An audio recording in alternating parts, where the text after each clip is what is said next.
A última defesa do Código Cavalheiresco será sem discussão a seguinte, abre aspas, e Deus nos livre, poderiam até bater-nos, fecha aspas. Ao que eu replicaria brevemente, alegando que, em 999,1000 dos membros da sociedade que não reconhece esse código, tal se deu muitas vezes sem que ninguém tivesse morrido por isso, ao passo que, com relação aos outros, cada golpe se transforma em um golpe mortal.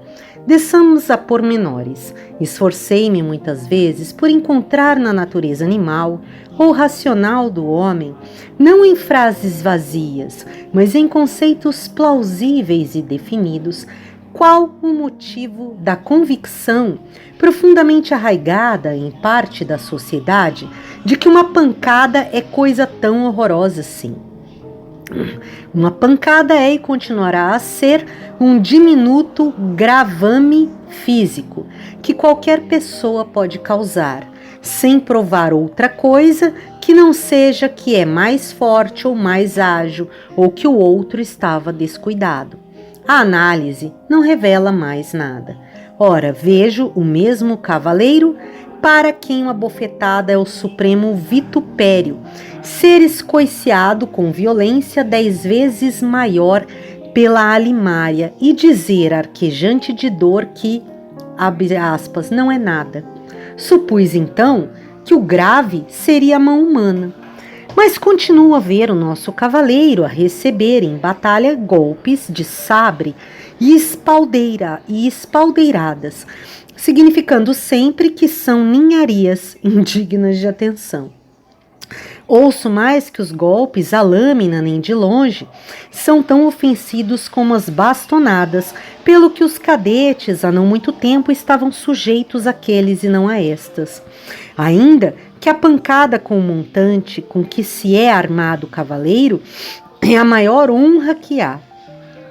Chego de Sartre ao cabo das minhas considerações psicológicas e morais, não me restando ver nisso senão uma velha e funda superstição, um exemplo a mais do quanto se pode pôr na cabeça humana.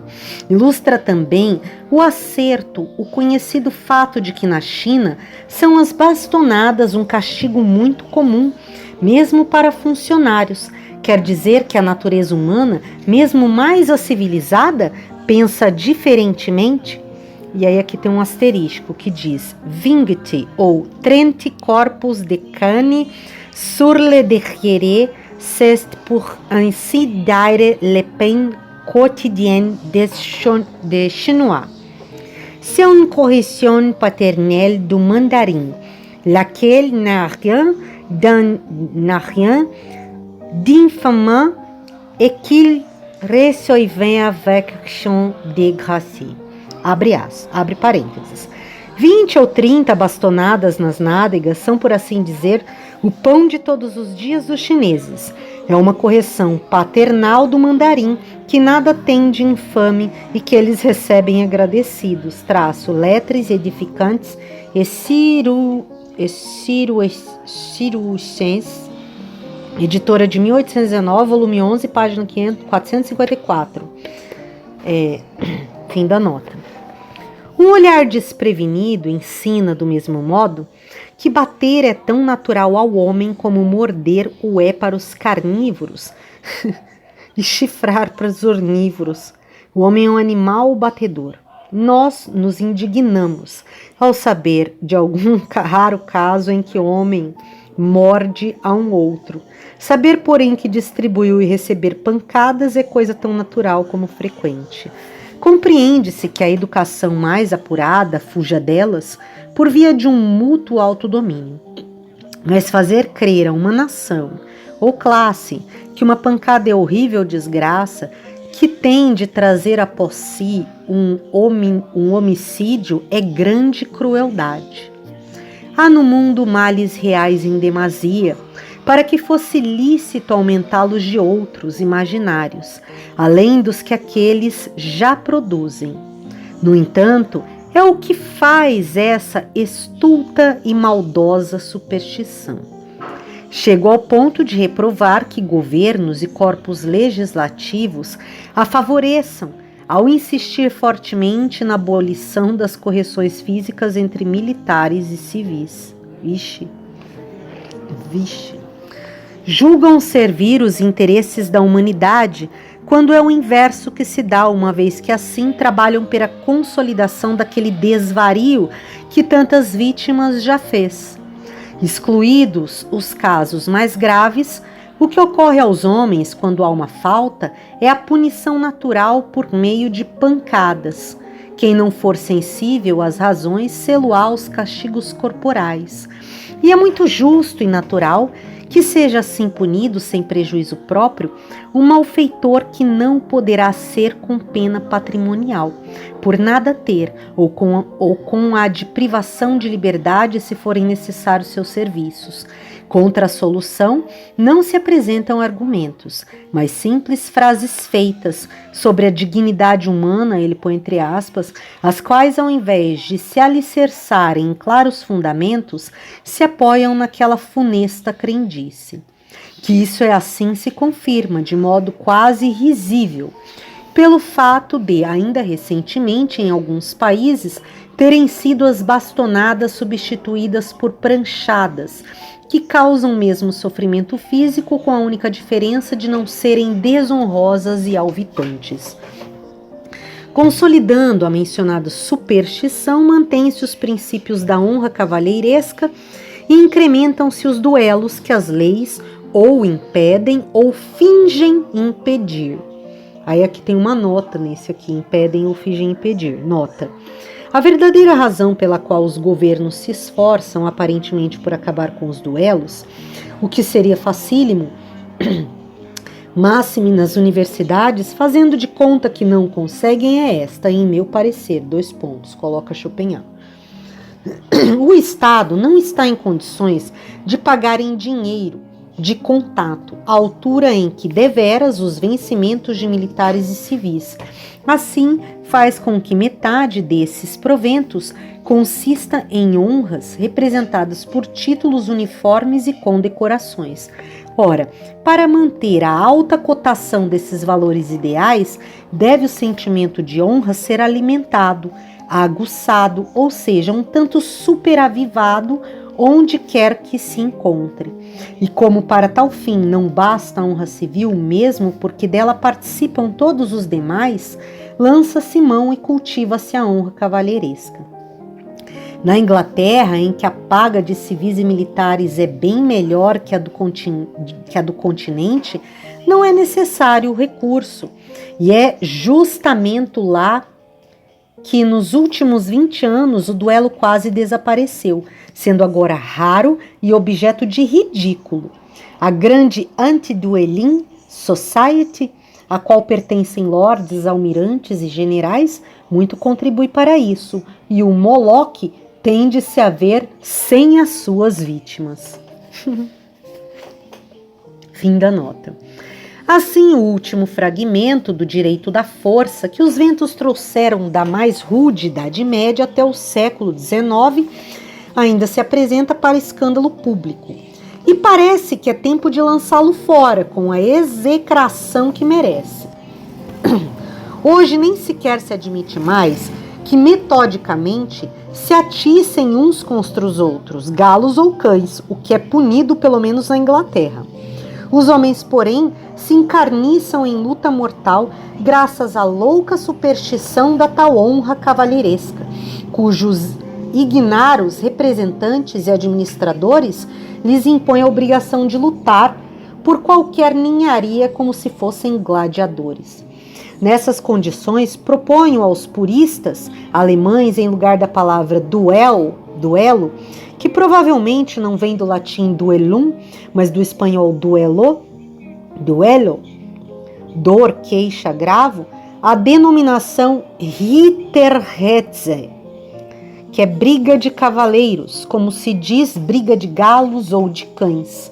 O pedantismo com que é praticada essa loucura só faz rir. Entretanto, não é menos repulsivo que o princípio, com seu absurdo código, forme um Estado dentro do Estado. e não reconhecendo outro direito senão o da força, tiranize as classes sobre a sua dominação, estabelecendo um tribunal secreto, o Feimegerit, diante do qual, e por motivo de somenos, pode cada um ser facilmente citado e julgado sobre a vida e a morte. Naturalmente, será essa a tocaia do fundo do qual o mais desclassificado dos entes, bastando que pertença à sobredita classe, poderá ameaçar ou fazer desaparecer até o mais nobre e melhor dos homens, o qual por essa mesma razão terá de ser odiado.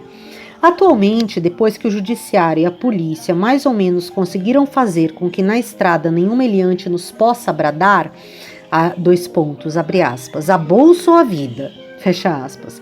A sã razão deveria igualmente fazer com que em plena vida civilizada não pudesse um desclassificado qualquer nos deter com a exclamação a honra ou a vida. É preciso libertar as altas classes da sociedade da opressão que lhes advém do fato de poder qualquer um dos seus membros ficar sujeito a cada instante a responder com a vida pela brutalidade, pela grosseria, pela estupidez ou pela maldade que o indivíduo qualquer lhe queira demonstrar. Se dois jovens arrebatados se travarem de razões, é clamoroso, é uma vergonha que o paguem com o sangue e a vida. E eis a que altura chegou a tirania desse Estado dentro do Estado e dessa superstição.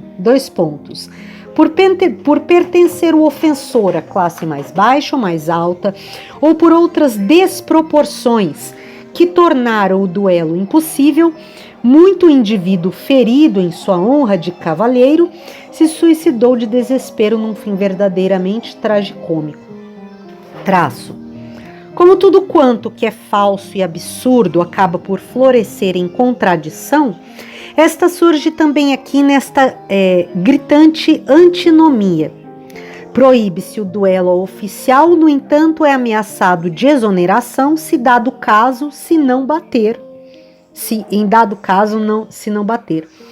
Mas já que aqui estou, prossigo na parrésia.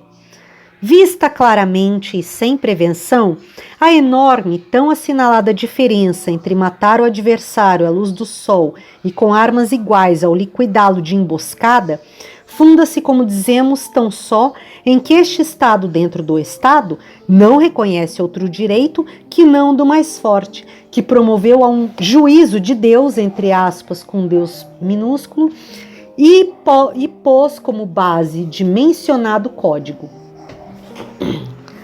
Pelo primeiro dos procedimentos, prova o indivíduo apenas que é mais forte ou mais hábil. Com a publicidade do duelo, pressupõe-se assim que o direito do mais forte é realmente um direito. Entretanto, a circunstância de se não saber defender a meu antagonista dá-me a possibilidade, e não o direito de matá-lo. Este último, ou seja, a minha justificativa moral, ele põe aqui moral em itálico, tem de defluir exclusivamente dos motivos que eu tenha para suprimi-lo. Suponhamos que existam e sejam bastantes, mesmo assim não é razão para fazê-los depender do fato de ou ele, ou eu, sabermos atirar ou esgrimir melhor. A verdade é que será indiferente como venha matar-se pela frente ou pelas costas. É que, moralmente, o direito do mais forte não tem mais razão que o do mais astucioso, conforme se aplica nas mortes por tocaia. Aqui, pois, o direito, entre aspas, dos punhos é igual ao direito, entre aspas, da cabeça, observando-se ainda que no duelo aplica-se tanto um como o outro, desde que cada finta é na esgrima uma armadilha. Se eu julgar que tenho moralmente o direito de matar alguém, é tolice aguardar que possa atirar ou bater-se melhor com o que ao mal que me fez poderá acrescentar o de me tirar a vida. Rousseau é de opinião que as ofensas não se vingam por meio do duelo, mas pelo homicídio qualificado. É o que está com muita precaução na misteriosa nota 21, ao capítulo 4 do Emily, página 133 b e p. Todavia, ele próprio está tão imbuído da superstição cavalheiresca que considera a simples imputação de mentira como motivo para assassínio.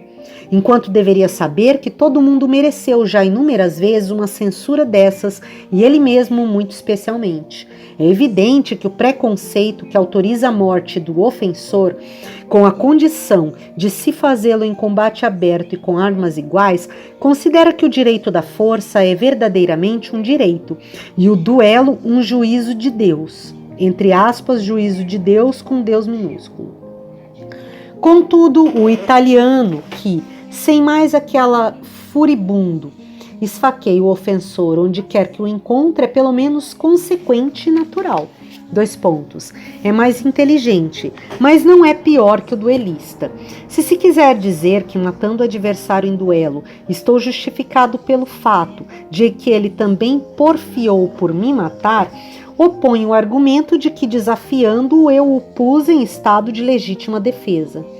Isso de nos pormos de caso pensado e mutuamente nessa situação, nada mais significa que procurarmos um motivo plausível para um homicídio. A justificação seria antes a da máxima volenti non fit injuria, não se faz mal ao que consente, desde que se pusesse a vida em risco por mútuo acordo, ao que se replicará que o volente não está certo, pois a tirania do princípio da honra cavalheiresca e do seu absurdo código é o beleguim que arrastou ou um ou aos 2 lideradores até o sanguinolento tribunal secreto. Fem geres. Estendi-me bastante sobre a honra cavalheiresca, mas com boa intenção e porque só a filosofia é o Hércules capaz de combater as monstruosidades morais e intelectuais deste mundo. 2 coisas, principalmente, com desvantagem para a primeira, distinguem a sociedade moderna da antiga, dando àquela um colorido fosco, sombrio e sinistro, e fazendo com que, livre dele, a antiguidade se mostre alegre e natural como a manhã da vida. Tais são, 2 pontos, o princípio de honra cavalheiresca e as doenças venéreas, por nobili fratrum, 2 nobres irmãos. Os 2 juntos envenenaram na vida tanto o ódio como o amor.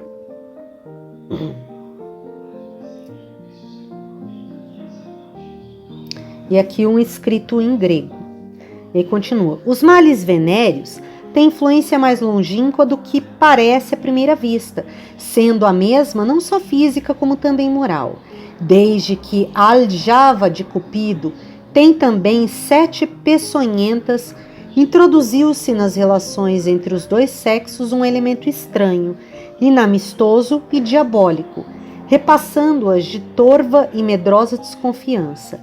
E a influência imediata exercida por essa modificação sobre os fundamentos de toda a sociedade se estende ora mais, ora menos, a todas as outras relações sociais. Mas eu me desviaria por demais do assunto se quisesse examiná-las. Analogamente, posto que de modo bem diferente é a influência dos criados princípios da honra cavalheiresca, dessa farsa sorumbática, da qual estavam livres os antigos e que torna formalista, apagada e receosa a sociedade atual, mesmo porque cada palavra há de ser escrutada e ruminada. Ainda há mais, aquele princípio é um minotauro universal, ao qual se oferece anualmente, não de um só país, como outrora, mas de todos da Europa, o tributo de filhos das casas mais fidalgas. É tempo, assim, de investir audazmente contra o espantalho, como estamos a fazer. Se os 2 monstros da idade moderna tivessem um fim no século XIX, não percamos a esperança de que, com os recursos profiláticos, os médicos o consigam com quanto ao primeiro, quando o segundo é trabalho para os filósofos por via da retificação dos conceitos, não só por não terem conseguido suprimi-lo aos governos e às leis, como porque só por aquele meio se atacará o mal pela raiz. Entre mentes, se os governos estão realmente desejosos de acabar com os duelos, e os magros resultados decorrem de fato de sua incapacidade, quero propor-lhes uma lei de eficácia garantida, a saber, sem operações sangrentas, guilhotinas, sem patíbulos ou prisões perpétuas. É antes um remédiozinho leve, discreto e homeopático. Quem desafiar para um duelo ou aceitar um desafio, receberá em pleno dia, diante do corpo da guarda, à la chinoise, 12 bastonadas aplicadas pelo sargento e as testemunhas e secudantes, 6 cada um. Quanto às consequências eventuais de duelos realmente travados, restaria o processo criminal comum. O indivíduo repassado de convicções cavalheirescas me objetaria talvez que, escultado de tal castigo, muito homem de honra, entre aspas, seria capaz de suicidar-se. Ao que eu responderia: é melhor que um louco dessa espécie se mate a si próprio e não ao próximo. Eu sei, entretanto, muito bem que os governos não levam a sério a abolição dos duelos. Os vencimentos dos civis e muito mais os dos oficiais militares estão, abre parênteses, excluídos os postos mais elevados, fecha parênteses, muito abaixo dos seus serviços. Daí a razão pela qual a metade deles é paga em honrarias. Estas se representam prima facie pelos títulos e condecorações e mais amplamente pela honra da classe. Para esta é o duelo um cavalo que está à mão, pelo que começa já a ser exercitado nas universidades. E as vítimas pagam assim com sangue o déficit, ele põe entre aspas, dos ordenados. Para ser completo, menciona igualmente a honra nacional. É a honra de um povo todo como parte da comunhão internacional. Como nesta não existe outro foro que não da violência, e cada um de seus membros tem de se proteger a si mesmo, consiste a honra de uma nação não apenas a opinião adquirida de que se pode nela confiar, abre aspas, crédito comercial, fecha aspas, mas também na de que se deve temê-la, Por isso, nunca deve deixar impunes as lesões do seu direito. Reúne, pois, o ponto de honra civil e o da honra cavalheiresca. Até aqui, página 106. Próximo, mais acima, vimos que... Página 106. Schopenhauer. Mais acima, vimos que, entre aquilo que se representa, o que se é aos olhos do mundo, contamos em último lugar a fama, a qual temos, pois, que considerar agora. A fama e a honra são irmãs. Mas como o Dioscuros, dos quais Pólucos era mortal e Castor não, a fama é a irmã imortal da honra perecível. É verdade que tal se entende apenas da mais alta fama, da fama legítima e real, pois há também muita fama passageira. Refere-se honra a qualidades exigidas de todos quantos estejam nas mesmas condições. A fama, por sua vez, a qualidades que ninguém se pode exigir. A honra refere-se a méritos que qualquer um pode alegar de si publicamente. A fama aos que ninguém poderá atribuir-se, sponte sua. Enquanto a honra se estende até onde chega o conhecimento a nosso respeito, a fama ao invés o antecede e abre-lhe o caminho. Todos têm direito à honra, a fama apenas os seres excepcionais. É que esta se alcança tão só com feitos extraordinários. São eles ou ações ou obras, a abrirem assim 2 rumos para a fama. Para o primeiro, nada capacita tanto como um grande coração. Para o segundo, a mente privilegiada. Ambos os caminhos têm suas vantagens e desvantagens. A diferença capital está em que os atos voam e as obras ficam. A mais nobre das ações é sem dúvida apenas de influência temporária. A obra genial, entretanto, vive beneficiando e animando através de todos os tempos. Dos feitos só resta a memória, cada vez mais fraca, desfigurada e indiferente, que tende a se apagar aos poucos se a história a não tomar para entregá-la petrificada à posteridade. As obras, contudo, são imortais e principalmente as escritas. Atravessam as idades. De grande, o Alexandre, vivem ainda o nome e a lembrança, mas Platão e Aristóteles, e Homero e Horácio ainda estão aí eles mesmos, vivos e ativos. Aí estão os Vedas e os seus Upanishads. De tudo quanto se vê no seu tempo notícia, Alguma chegou com tudo até nós. Aí aqui tem uma nota. Assim, é elogio inadequado seguir a moda atual e supor que se honra uma obra chamando-a de proeza. As obras são de natureza essencialmente mais alta. Um ato se baseia sempre em motivo, e com isso no singular e transitório, pertencendo à vontade como elemento geral e originário do mundo. Uma grande, bela obra, todavia, é um permanente, por ser de significação geral, tendo brotado da inteligência inocente e pura, que se evola qual perfume do mundo volitivo. Uma vantagem da fama, que auréola as ações, é a de que, em regra, surge instantaneamente como uma forte explosão, às vezes tão intensa que se ouve na Europa inteira. A das obras, ao contrário, é vagarosa e lenta, imperceptível e a princípio, e vai se tornando mais audível e muita vez só atinge o máximo um século depois. Mas então fica, e é o seu destino, quiçá por milênios. Quanto a todas as outras, passada a primeira explosão, vão enfraquecendo, diminuindo e caindo no ouvido, até que ficam na história a viver a sua vida de fantasma. Fim da nota. Um outro percalço das ações é a sua dependência da ocasião que a torna possível, de onde se segue que a fama não se mede só pelo valor intrínseco das mesmas, mas também pelas circunstâncias que lhe dão brilho e significação, ou que lhe deram brilho e significação. Além do que, se dependerem, como na guerra, em que as proezas são puramente pessoais, do testemunho alheio, estes nem sempre existirão ou serão justos e insuspeitos. Entretanto, têm elas uma vantagem, como algo de prático ao alcance do juízo humano comum, e desde que os seus dados se transmitam com precisão, fazem-lhe justiça imediata, a não ser que só mais tarde se lhes reconheçam ou avaliem exatamente os motivos. Pois, para compreender uma ação, é necessário saber em que se motivou. Dá-se o oposto com as obras. Não depende o seu nascimento da ocasião, mas tão só do autor. E o que forem em si mesmas hão de sê-lo sempre.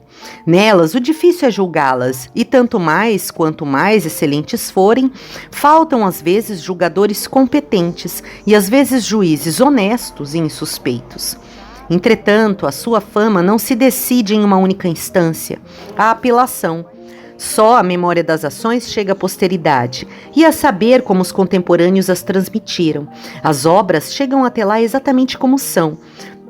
Subtraído talvez um ou outro fragmento, não se lhes desfiguram por tantos dados e até as inconveniências do ambiente da época em si que produziram e desapareceram.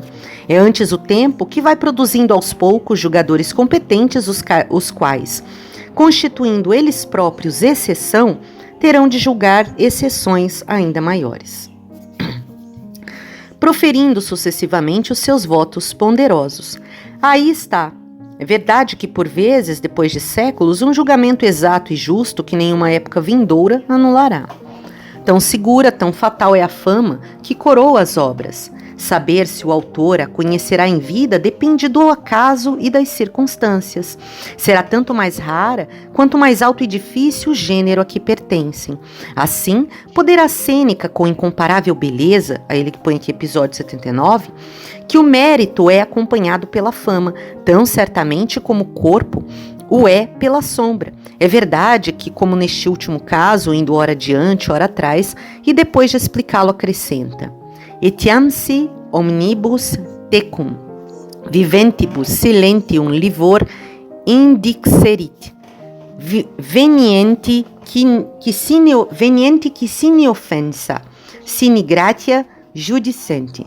Se por inveja os teus contemporâneos calarem, hão de vir os que julgarão sem malícia nem favor. À margem, deduzimos do trecho que a arte de destruir os merecimentos, ignorando-os e fazendo-os o objeto da conspiração do silêncio, para esconder ao público em proveito do mal aquilo que é bom, já era usada pelos biltres dos tempos de Sêneca, exatamente como agora, e que em um como em outro, a inveja não deixava falar. A regra é até esta: quanto mais há de durar, tanto mais tardiamente vem a fama. É que todas as excelências amadurecem devagar. A fama, que se transformará em fama póstuma, semelha ao carvalho, que cresce penosamente. A fama leve e efêmera, as planas anuas, que viçam depressa, e a falsa nomeada erva daninha, que desponta rápida e rapidamente fenece. Tudo provém de que quanto mais o indivíduo pertence à posteridade, isto é, à humanidade em conjunto, mais estranho é a sua época. Aquilo que produz não é especialmente dedicado a esta como tal, mas apenas enquanto é parte da humanidade. Assim, não ostentando as suas obras cor local, pode bem acontecer que a atualidade as não perceba. Ao contrário, os que ela aprecia são os que a servem nos problemas fugidios do dia e nos caprichos do momento, de modo a pertencer-lhe inteiramente, com ela vivendo e com ela morrendo. Assim, a história da arte e da literatura mostram geralmente que os mais altos produtos do engenho humano foram acolhidos em regra com desfavor, o qual se manteve até que, surgindo individualidades superiores por eles atraídos, deram-lhe o apreço em que depois se mantiveram, graças à autoridade dessa forma conquistada. Em última análise, tudo está em que cada qual só é capaz de compreender e de avaliar aquilo que lhe é homogêneo. Ora, o homogêneo para a criatura apoucada é apoucado, para o vulgar, o rasteiro, para a difusa, o confuso, para a desmiolada, o que é estulto. O que cada um prefere são as próprias obras, por terem com ele a mais completa afinação. Eis porque cantava o velho e maravilhoso Epícarmo.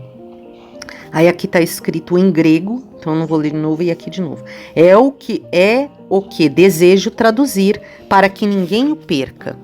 E aí aqui ele põe traduzido para o alemão e depois embaixo no português. No alemão está Ken anderes das ich red in meinen Sinn, an jenes selbst sich selbst gefallend,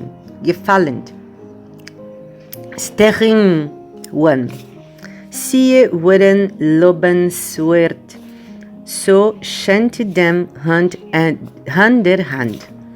Das schönste Wissen, so dem Ochsen aus der Ochs, dem Esel aus der Esel, an dem Schweinen des Schweinen. Não espanta que eu fale em meu próprio sentido e que aqueles que agradam a si mesmos estejam na ilusão de serem dignos de louvor. Assim, a mais bela criatura que existe é, para o cão, para o boi, para o asno e para o porco, o porco. Mesmo o braço mais forte, ao atirar um corpo leve, não lhe é capaz de imprimir um movimento com o qual possa ir longe e acertar violentamente, cairá perto do objeto, e suavemente por lhe faltar substância material que acolha a energia alheia. É o que se dá igualmente com os grandes e belos pensamentos e as obras-primas do gênio, se para colhê-las não houver senão cabeças pequeninas, enfraquecidas e desnaturadas. Para lamentar o fato, reuniram-se já em coro as vozes dos sábios de todos os tempos. Diz, por exemplo, Jesus Sirach: quem fala um nécio, fala com quem dorme. Ao terminar, pergunta: que há? E Hamleto, a canavish speech sleeps in a fool's ear. Um discurso brejeiro dorme nos ouvidos de um tolo. E Goethe, por sua vez, das Glücklichst Wort es wird verhont. Wenn der Horror ein Schiffwort ist. West Otlicher Divan. O mais belo dito é depreciado se o ouvinte tem ouvidos moucos. E ainda, du wirkest nicht alles bleibet so stumpfet. Sei guter Ding, der Stein im Sumpfet, mach keinen Rind. Jedich Abtülling Springtree. Nada podes fazer, tudo está insensível. Não te importes, a pedra lançada no lodaçal não traça círculos. E ainda, Lichtenberg, abre aspas, se uma cabeça e um livro se chocarem dando um som oco, será sempre por causa do livro? E de novo, abre aspas, essas obras são espelhos, se um macaco as olhar, não verá a figura de um apóstolo. Nesse sentido, deve ser também recordada a delicada e comovente queixa do nosso paternal Gellert. Das often die allerbesten Gaben, die wenigsten bewundert haben.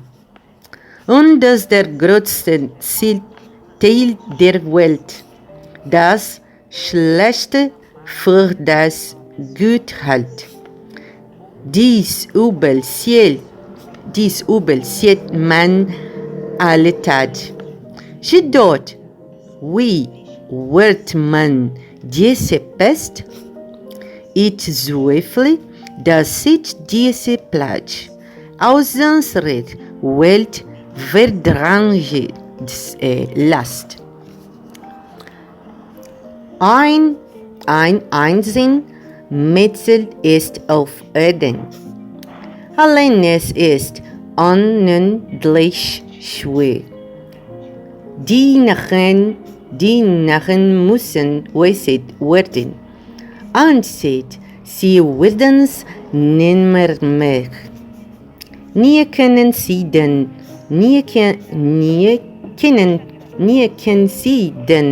Wert der Ding. Ihr schließt nicht ihr Verstand.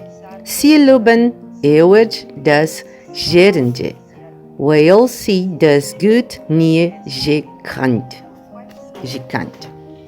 Die beiden undet, abre parênteses, que os mais belos dons tenham por vezes o menor número de admiradores e que a maior parte do mundo tenha na conta de bom aquilo que não presta, eis um mal que vemos diariamente.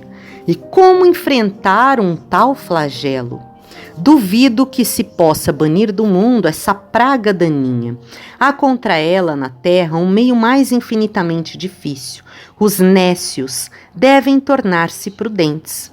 Vede, porém, que se não tornam nunca, jamais conhecem o valor das coisas, concluem pela vista, não pela razão, gabam sempre o que é inferior, pois jamais conheceram o que é bom. Fecha parênteses. E essa incapacidade intelectual dos homens, que faz com que, segundo a severa Goethe, seja mais raro reconhecer e apreciar que encontrar o que é excelente, acresce ainda aqui e alhures a sua maldade moral, a manifestar-se através da inveja. Pela glória conquistada, mais um indivíduo se eleva sobre os da sua espécie, e uma vez que estes são correspondentemente baixos, todo mérito extraordinário se atinge à custa dos que o não têm. Wenn wir anderen Ehren geben, müssen wir uns selbst enttadeln. De Goethe, W.O.Divan. Ao conferir aos outros honra, temos de nos depreciar a nós mesmos.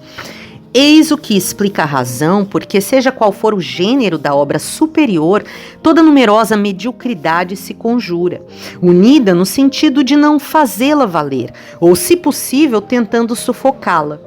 A sua divisa secreta é, abaixo merecimento. Mesmo os que o têm, com a correspondente fama, não gostam de ver surgir uma outra a cuja luz a sua própria brilhe menos. Até Goethe chega a dizer: Hat ich gezaudert zu werden, bis man mir's Leben gönnen. Ich wär noch nicht auf Erden, wie ich begreifen könnt. When seid we sich geberden. Die etwas zu scheinen, mit gerne mochen vernehmen. Zarmi Shenin 5.abt. Se eu tivesse vacilado ao fazer-me o que sou, até que me conhecessem sequer a vida, ainda não estaria na terra. Como bem podeis compreender ao verdes como se portam aqueles que para algo gostariam de me negar. Ora, pois enquanto a honra encontra em regra juízes escorreitos, sendo que nenhuma inveja a contradita e ela é mesmo conferida a crédito de antemão, a fama tem de vir através da luta contra a inveja, conferindo-se-lhe os louros por um tribunal composto de julgadores decididamente desfavoráveis. Quanto à honra, podemos e queremos reparti-la com todos. A fama, contudo, é restringida e dificultada por qualquer um que venha alcançá-la. Ainda por motivos facilmente deduzíveis, está a dificuldade da conquista da fama por meio de obras na razão inversa da do número de pessoas que forma o público que as lê. Eis porque a dificuldade é muito maior para as que trazem ensinamentos que para as que prometem diversão. A dificuldade máxima é a das obras de filosofia, pois o ensinamento que prometem é, de um lado, incerto e, de outro, sem proveito material, pelo que, para começar, se apresentam a um público composto apenas de competidores. Da exposição relativa aos obstáculos que se opõem à conquista da fama, decorre que, se os que realizam obras dignas de nota não fizerem por amor a elas e pela alegria em si, e precisassem do encorajamento da fama, a humanidade só teria obtido poucas ou mesmo nenhuma obra imortal. Quem tiver de produzir o que é bom e justo e evitar o que é mal, tem de desafiar o juízo da multidão e dos seus condutores, ou seja, de desprezá-los. Nisso é que se funda o acerto da observação, notadamente frisada por Osório, de Glória, de que a fama foge dos que a buscam e segue os que a desdenham. Aqueles se adaptam ao gosto dos contemporâneos e estes o afrontam. Quanto é difícil adquirir fama, tanto é fácil conservá-la. Também aí está ela em oposição à honra. Esta se dá a cada um mesmo a crédito. O seu papel se reduz à sua conservação. O problema é, no entanto, o seguinte, : por uma só ação indigna, ela se perde irremissivelmente. A fama, todavia, nunca se pode propriamente perder. O feito ou o livro pelo qual foi alcançada estarão firmes para sempre, e os méritos correspondentes ficam pertencendo ao autor, mesmo que lhes não acrescente outros novos.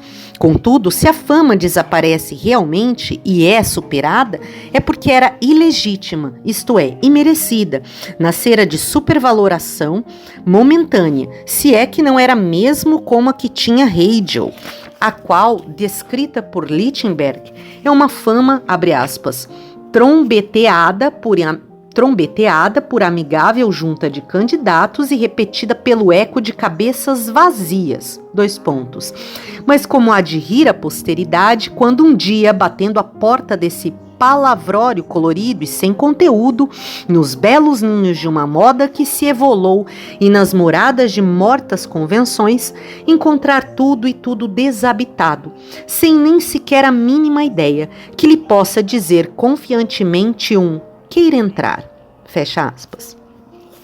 Em rigor, consiste a fama naquilo que se é em confronto com os demais. Assim, essencialmente relativa, tendo, pois, também valor relativo.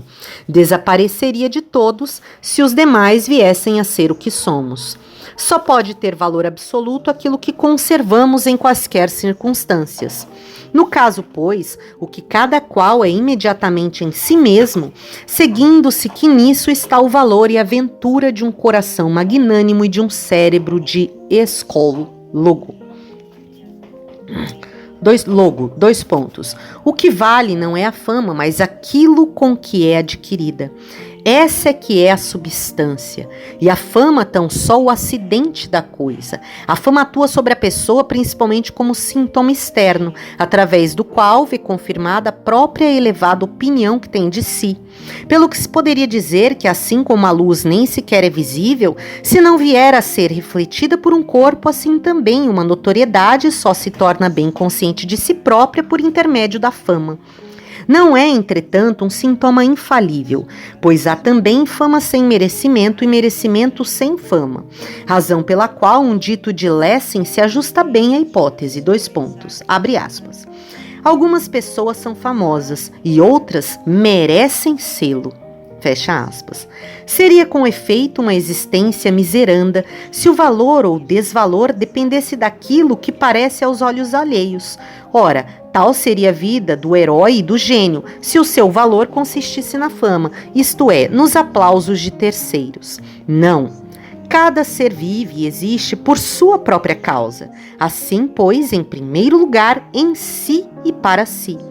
Pouco importa o modo, antes de mais nada e principalmente, aquilo que a pessoa é. Ela é para si mesma. E se nesse ponto não tiver grande valor, não terá também em geral. Muito diversamente, a imagem de um ser na mente alheia é algo secundário. Derivado, de sujeito ao acaso, de relação muito imediata com o próprio ser. Além do que, as cabeças da multidão são um campo indigente demais para que nele tenham a verdadeira felicidade o seu lugar. O que nela se encontra é apenas quimera, e que a sociedade heterogênea se nos depara no templo da fama comum.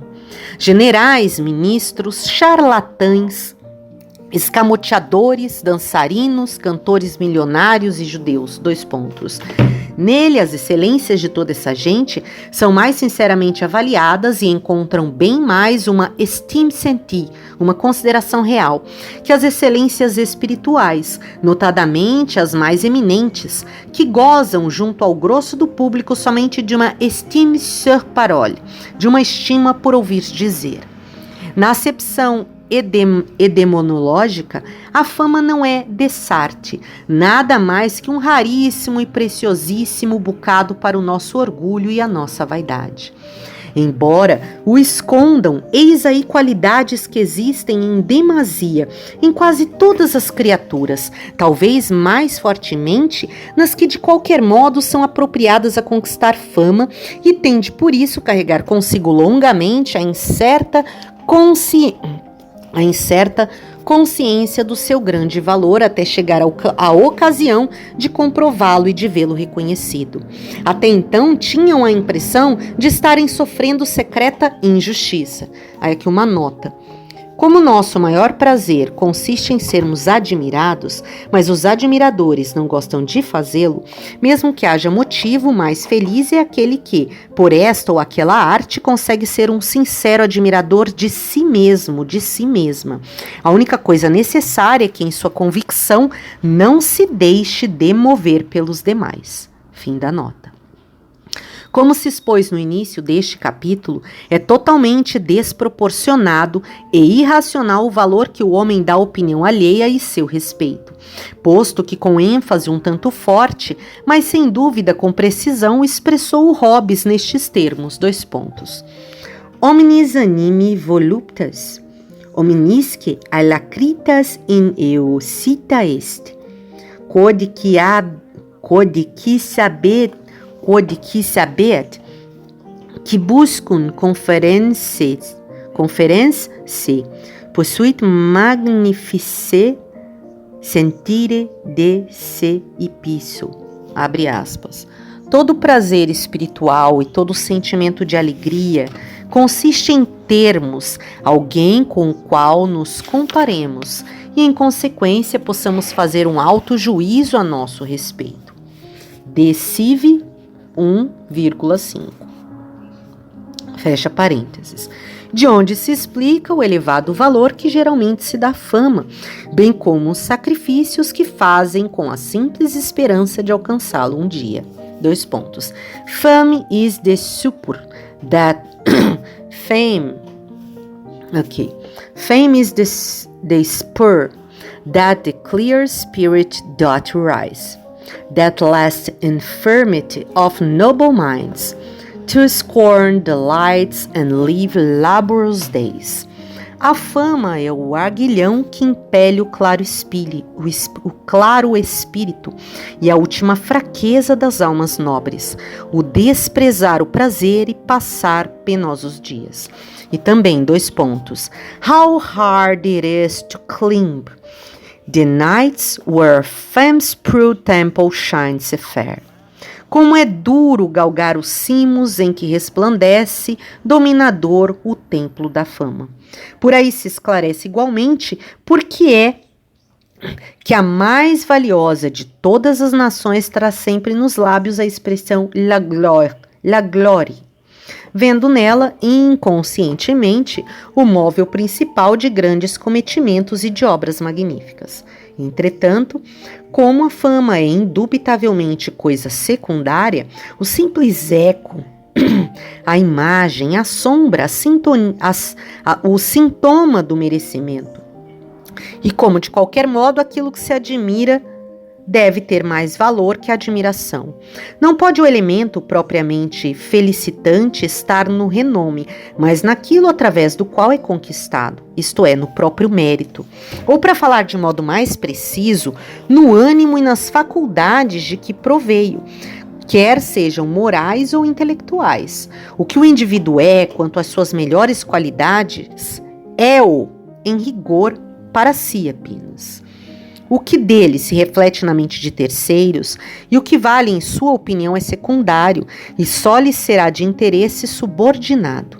Assim, o que merecer fama, sem a possuir, tem incontestavelmente o principal, que o consolará do bem de que é privado. O que torna invejável um grande homem, uma grande pessoa, uma grande mulher, não é o fato de ser tido como tal pela massa em critério e tantas vezes enganada, mas o de sê-lo efetivamente. Também não é necessário que a posteridade dele saiba. A grande felicidade é de ser capaz de pensamentos dignos de perdurar, para serem imediatos pelos séculos. Aos demais está aí algo que lhe não pode ser arrebatado. Aqui um escrito em grego, depois o resto é, e aí de novo em grego.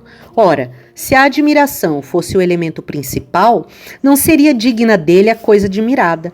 É realmente o caso da falsa fama, isto é, da fama imerecida. Aquele que a detém há de viver dela sem possuir, na verdade, o de que a fama é sintoma e mero reflexo. Mas essa mesma fama lhe trará por vezes desgosto. Há momentos em que, a despeito de sua autoilusão, provinda do amor próprio errôneo, sentirá a vertigem das alturas para as quais não foi criado, tendo então a consciência de que não passa de uma moeda de cobre folheada a ouro. Assalta o temor de ser descoberto e de receber a merecida humilhação, principalmente se no olhar dos mais prudentes vislumbrar já o que virá a ser o juízo da posteridade. Ele se parece, desse modo, com o possuidor por força de testamento apócrifo. Aquele que é objeto da verdadeira fama, que é a póstuma, nunca ouve falar dela, não obstante é tido por feliz. Logo, resumia-se a sua aventura nas próprias grandes qualidades que lhe deram fama, e no fato de ter tido ocasião de desenvolvê-las, isto é, de lhe ter sido permitido proceder do modo que lhe era apropriado, ou de fazer com amor e satisfação aquilo que fez, pois só as obras assim engendradas alcançam glória no porvir. Sua felicidade constitui, portanto, no coração magnânimo ou também em sua riqueza espiritual, cujo reflexo em suas obras mantém de pé a admiração dos séculos. Essa felicidade estava assim nas próprias ideias, cujo remanejamento virá a ser a preocupação e o gozo das mais excelsas mentalidades de um futuro imprevisivelmente longo. O valor da fama póstuma está assim no merecê-la, e essa é a sua verdadeira recompensa. Se as obras pelas quais foi adquirida fruíram por vezes, também a glória dos contemporâneos é coisa que depende de circunstâncias ocasionais e não tem maior importância. Como os homens não têm, em regra, critério próprio, nem capacidade alguma, principalmente para julgar cometimentos elevados e difíceis, seguem sempre nessa operação a autoridade alheia. Dessart, em 99, sobre 100 louvadores, a fama em alta escala é apenas por ouvir dizer.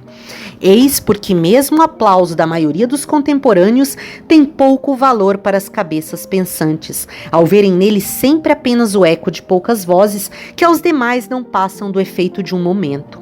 Será que um virtuose se sentiria lisonjeado com os vivos aplausos da assistência se soubesse que, com exceção de 2 ou 3, ela se compõe de surdos, os quais, para ocultarem uns aos outros a sua deficiência, batem palmas ruidosamente assim que veem mover-se as mãos do único que ouviram? E se souber ainda que esses poucos se deixaram peitar a fim de fornecer ao mais pobre rebequista a mais delirante manifestação.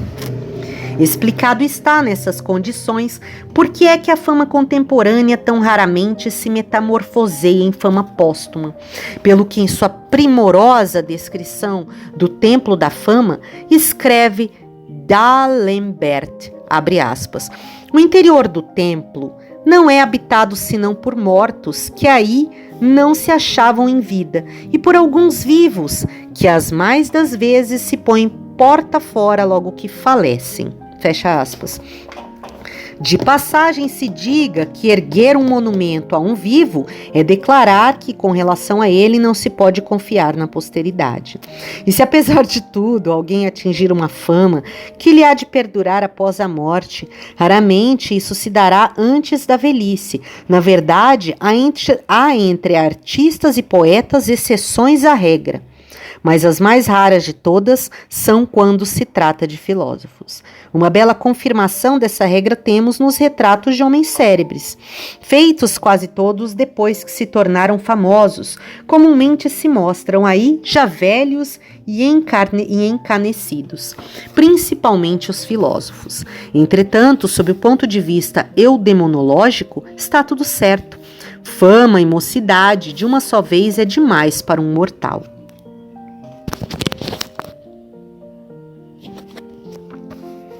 A nossa vida é tão pobre que os seus bens se devem distribuir parcimoniosamente. Uma visão negativa da vida. A mocidade tem de sobra em sua própria riqueza, com a qual se pode contentar.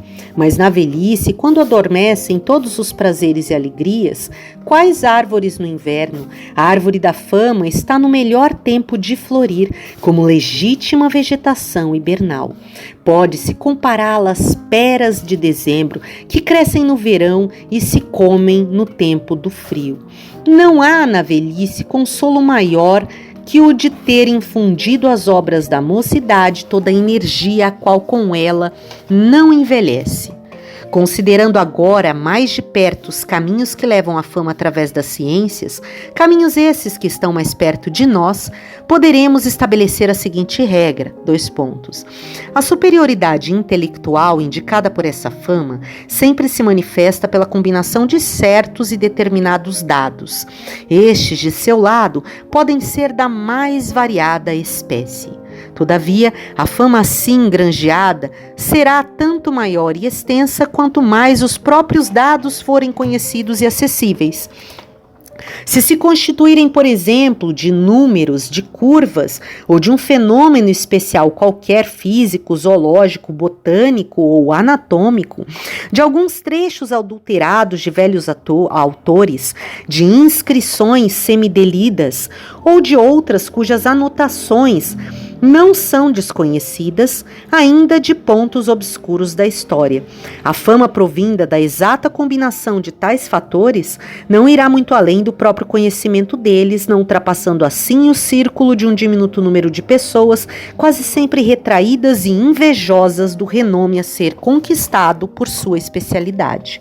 Entretanto, se os dados forem conhecidos por toda a humanidade, constituindo-se, digamos, de qualidades comuns à razão alma humana ou de forças físicas de atuação natural, sempre presente a nós mesmos ou da marcha familiar a todos, da natureza em geral, a glória de tê-los iluminado graças a uma nova, importante e evidente combinação, estender-se-á com o tempo por todo o mundo civilizado. É que se os dados forem acessíveis a todos, a combinação também o será quase sempre. Contudo, essa fama corresponderá sempre apenas à dificuldade de transporte. Quanto mais conhecidos os dados, mais dificultoso será combiná-los de modo novo e ainda exato, desde que muitos já o experimentaram, esgotando as combinações possíveis. Quanto aos dados inacessíveis ao grande público e que só se obtêm por vias penosas e difíceis, quase sempre são viáveis novas combinações. Abordando-os com sã razão e juízo seguro, isto é, com mediana superioridade intelectual, é muito possível que se tenha a felicidade de chegar a uma nova e correta combinação. Todavia, a fama assim adquirida terá mais ou menos os mesmos limites que os do conhecimento dos dados. É verdade que a solução de problemas dessa espécie exige grande estudo e trabalho, tão só para se ficarem conhecendo os dados, quanto que no outro caso, que traz maior e mais difundida fama. Os dados se oferecem graciosamente, contudo, se é mister pouco esforço para conhecê-los, é preciso para combiná-los. Maior talento e mesmo genialidade, com os quais nenhum trabalho ou estudo resiste a um confronto no que toca a sua excelência à valoração. Segue-se que aqueles que se sentem senhores, senhoras de bom raciocínio e de exata capacidade julgadora, sem contudo se atribuírem a si mesmos altíssimos dotes intelectuais, não devem temer nem o muito estudo, nem os trabalhos fatigantes, para assim se realçarem em meio à multidão conhecedora dos mencionados dados e chegarem até as regiões afastadas, tão só ao alcance da diligência do sábio. Aí, onde o número de concorrentes é infinitamente maior. Aí onde o número de concorrentes é infinitamente menor, até um intelecto mais ou menos superior achará logo ocasião para uma nova combinação de dados. O mérito da descoberta poderá mesmo apoiar-se também sobre a dificuldade de ter chegado a eles. Entretanto, os aplausos assim arrancados dos confrades, que são os únicos conhecedores da matéria, será ouvido apenas longínquamente pela multidão.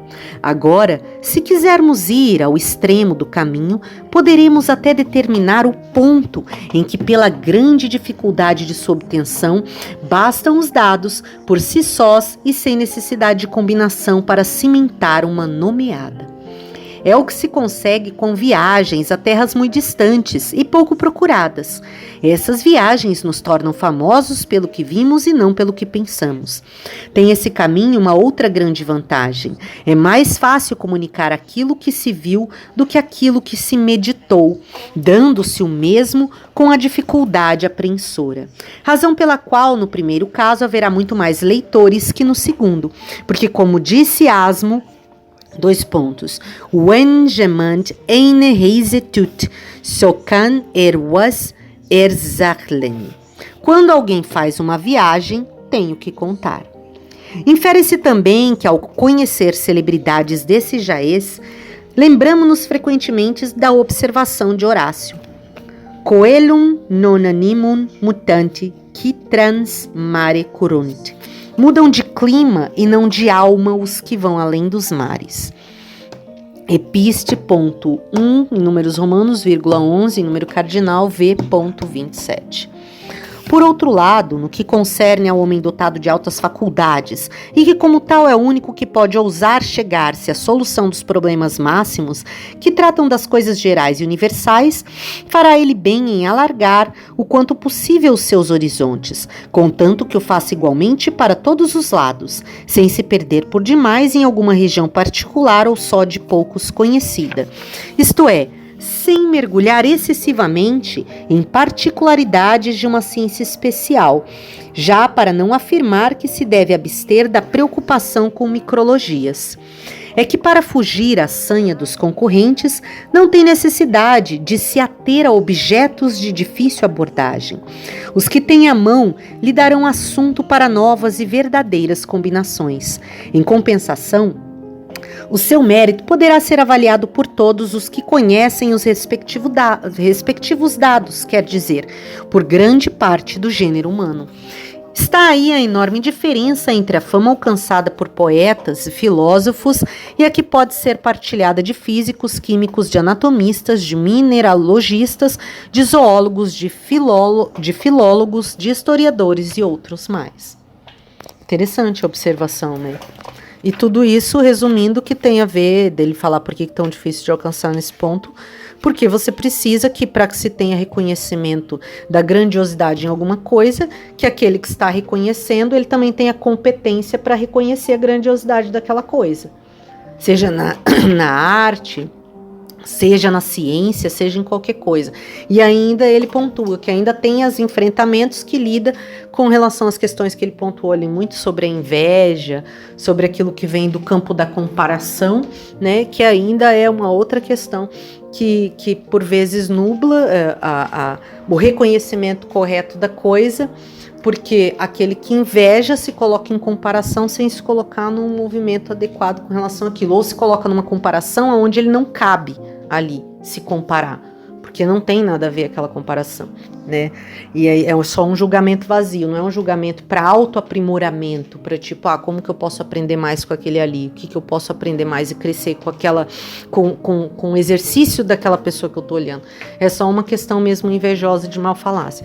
Então ele pontua que tipo a dificuldade ou até o erro de um reconhecimento, erro entre aspas, né, de uma fama que deveria estar sendo reconhecida e não está, de um merecimento que deveria estar sendo reconhecido e não está, muitas vezes ele está resumindo na ignorância. No grupo de ignorantes. E uma outra coisa que a gente tem que acrescentar, que ele fala ali, também do grupo que está inserido, porque às vezes que ele falou das obras se expandirem, né? E aí, de repente, uma obra que ficou muito, ou uma pessoa, ou um universo de alguém que ficou muito tempo ali fechado, retraído, criando coisas sem ser vislumbrado e nem receber o merecimento adequado, ele usa ali o termo merecimento, né? O reconhecimento. Quando se expande, recebe o reconhecimento que lhe cabe, porque ao se expandir encontra mentes que de fato são capazes de reconhecer o valor que aquele conhecimento, que aquela pessoa, que aquela obra, que aquela coisa está compartilhando, que aquele movimento que está sendo feito, né? É bem interessante essa observância aqui. Dá uma reflexão aqui, esse trecho que vai falar sobre a fama e a honra, dá pano para muita reflexão, inclusive do questionamento de como é que é desenvolvido o nosso conceito de fama e de honra. E a gente viu aqui um monte de coisas, desde quando ele falou lá daquelas coisas lá atrás, estando Shakespeare, né, a visão que se tinha, e acrescentando outras visões diferentes ali. Legal. Próximo capítulo, capítulo 5, parênteses e máximas, na página 23.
Receber as bênçãos divinas. Eu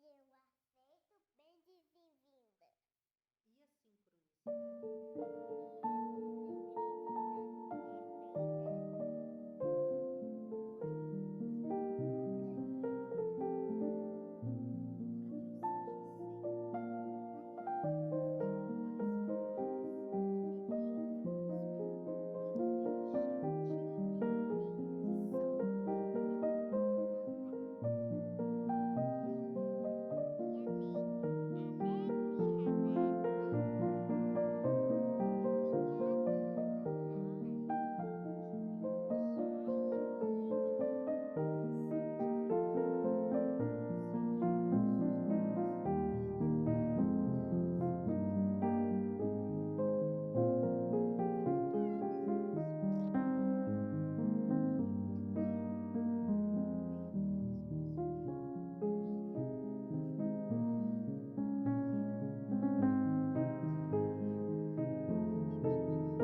E a sincronicidade? Entre as mulheres, e bendito é o fruto.